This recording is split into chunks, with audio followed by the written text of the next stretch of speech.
Fourth quarter talaga. Minus na lang kami. So malaking bagay din na dumating. Meron kayong reinforcement na dumating na. So sa team na Janas, sino sa tingin mo yung talagang binigyan nyo ng pagkakataon, o binigyan nyo ng talagang depensa?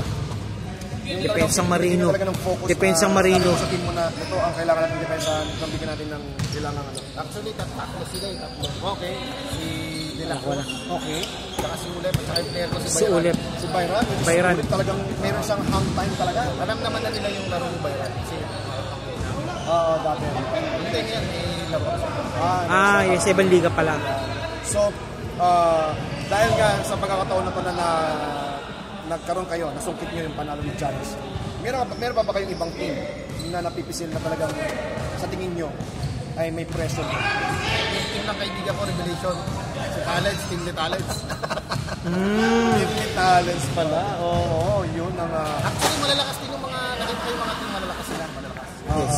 This is na ngayon sa pangalawang panalo na. So, ano ang masabi mo sa team mo? Siyempre. Basta kung patuloy lang nila ako ng bala sa kanila sa dulo. Hindi ka pa bumibitaw ng tres, no? Wala pa. Hindi ka pa kasi mga shooter sila eh. Dapat sila lang ang shooter. Pero tingin mo, sa tingin mo na first fight mo, ano lang to, hindi mo naman pwedeng sabihin, no? Pero yung first fight mo ba, laging yun o nababago? Depende sa team na kalaban natin. Setup talaga. So talagang bago maglaro, talagang inaalam mo na sino ka laro. Nakapansik sunod naman ako na anytime ready. Maganda naman. Medyo talagang contribute naman. Yun ang as a coach, ano sa tingin mo ang pinaka mahirap na decision or pinaka mahirap na nagawa mo so far? Siyempre, pag ikot laman yung mga players talaga yung mapasok. Totoo yun. Pero kinakausap ko naman sila. Yung mababangko talaga. At napakainam din na naiintindihan ng mga players. Basta manalo yung team. Naiintindihan. Okay. Yun ang importante. Anything? Coach, regarding po kanina po, paano po, ano po yung Cardinals po para sa inyo? Ba't yung tinawag siyang Cardinals? Actually, matagal na yung Cardinals. Year 2018 bata kami. Ang dami na namin liga. Ay, sa family talaga. Family. Cardinals family po talaga. Kahit Sandana, parang politik. Oo. Ayos. So, habit. meron ka bang players na medyo nawalan ng galaw? Game lang. Nakita kong game na parang Habit po. Pagod na. Kasi nga kulang ako. Okay. So, any expectations? Ano ba ang Thank you na lang po. for the next game? Ganun din. Maghahanda ulit namin. At sana makumpleto kayo. Sana ko. Baka kasi pagkumpleto.